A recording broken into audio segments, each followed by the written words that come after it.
સુરત શહેરના પાંડેસરા વિસ્તારમાં મૃતદેહ સામે જ દારૂના અડ્ડા બંધ કરોના નારા લાગ્યા।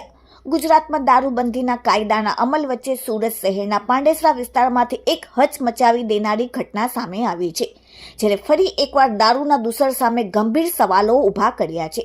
આક્ષેપ છે કે પાંડેસરા નાગસેડ નગરમાં રહેતા 32 વર્ષીય યુવાન સુનિલ રમેશ સોનાવડેનું દારૂના અતિશય વ્યસનના કારણે મોત નીપજ્યું। દારૂના અતિશય વ્યસનના કારણે રોજે રોજ દારૂ પીવાથી તેનું કિડની ફેલ થઈ ગયું। જોકે આ ઘટના માત્ર એક મોત બનીને રહી નથી, પરંતુ સમગ્ર વિસ્તારના લોકોના દબાયેલા રોષને કારણે જ્વાળામુખીની જેમ બહાર આવી ગયું। સુનિલના પાર્થિવ દેહની સામે જ સ્થાનિક લોકોએ દારૂના અડ્ડા બંધ કરોના સૂત્રોચ્ચારો સાથે ઉગ્ર સૂત્રોચ્ચારો કર્યા અને બેનરો સાથે વિરોધ નોંધાવ્યો અને પાંડેસરા વિસ્તારોમાં દારૂના અડ્ડા બંધ કરોના નારા લગાવ્યા। સમગ્ર પાંડેસરા વિસ્તારમાં ગલીઓમાં, નાકામાં જ્યાં પડદા બાંધીને છાની છુપીથી જ્યાં દેશી વિદેશી દારૂ વેચાય છે, ત્યાં સ્થાનિક લોકોએ ઉગ્ર રીતે સૂત્રોચ્ચારો કરીને દારૂ બંધ કરોના નારા લગાવ્યા। ગુજરાતમાં દારૂબંધી છે, સુરત શહેરમાં દારૂબંધી છે, તો પછી પાંડેસરામાં દીકરાએ કેવી રીતે દારૂબંધી છે તો રોજે રોજ દારૂ પીને પોતાની કિડની ખરાબ કરી લીધી। આ માતા રડી રડીને કહી રહી છે કે દીકરો બંને ટાઈમ દારૂ પીને પોતાની કિડની બગાડી નાખી અને મોતને વહાલે કરી લીધું।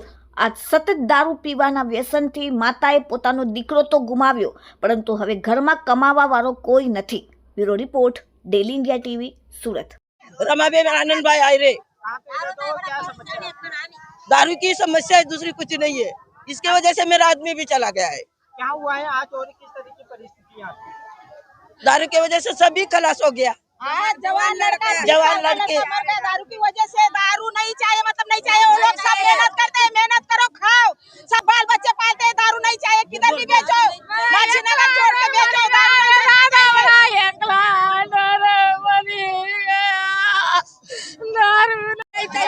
हम लोग, मैं उषा भाई रमेश सोनू ने लड़का मरा है, उसका नाम सुनील रमेश सोनू ने। वो मेरा बड़ा वाला लड़का था, वो आज 25,500 का महीना कमाता था। वो दारू का व्यसन लगा दिया। वो दारू पी पी के उसकी किडनी सड़ गई। मैं सब रिपोर्ट का फोटो बनाऊंगी, सब मोहल्ला में लगाऊंगी। आज मैं रो रही, ऐसी कोई माँ रोना भी नहीं चाहिए। किसी बहन का भाई जाता है, किसी माँ का लड़का जाता है, किसी बाप का बेटा जाता है। आज हम बुढ़े हो जाएगा तो हमारा बुढ़ापना का सारा था तो दारू के वजह से कितनी माई रोते घूम रही है। हाँ, किसी माँ का लड़का नहीं जाना चाहिए, हमको दारू बंद चाहिए। तुम्हारे से नहीं होगा तो हमारा गुज्जर को बुलाओ। हम 10 नहीं, हम 2-3 5-6 लाख कोटी करेंगे उसको ही बुलाओ। और हमको उधर नहीं चाहिए, पुलिस स्टेशन हमारे सामने गली में चाहिए। इधर थैली में माथे पे बर वायर की थैली में 2-3 गुंडा, 2-3 संडास के बाजू में, इधर के बाजू में चुप के गली में बेचते हैं। हम लोग को सब पता है, पर अब आदमी शांत नहीं बैठेंगे। और कोई माली भैया दिख जाएगा ना तो उसको मैं पथराए मारूंगी। हाँ, पुलिस को पथराए मारूंगी। क्या हम लोग, मेरा नाम वर्षा संदीप सोनू ने, हम लोग नागसे नगर में रहते। तो किस तरह की आज की परिस्थिति है?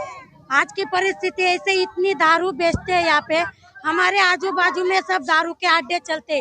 देखो अभी इसकी लखन भाई की क्या उम्र है, फिर भी माँ बाप को छोड़ के चला गया। क्या चीज से? दारू की वजह से। हमको कुछ भी नहीं चाहिए, हमको सिर्फ दारू बंद होना चाहिए। गज्जर साहब को इधर बुलाओ और ये दारू बंद हो जाना चाहिए। कितनी उम्र थी? 30 उम्र थी। ये क्या उनकी उम्र है मरने की? माँ बाप को छोड़ के चले गए। क्या चीज से? सिर्फ दारू की वजह से।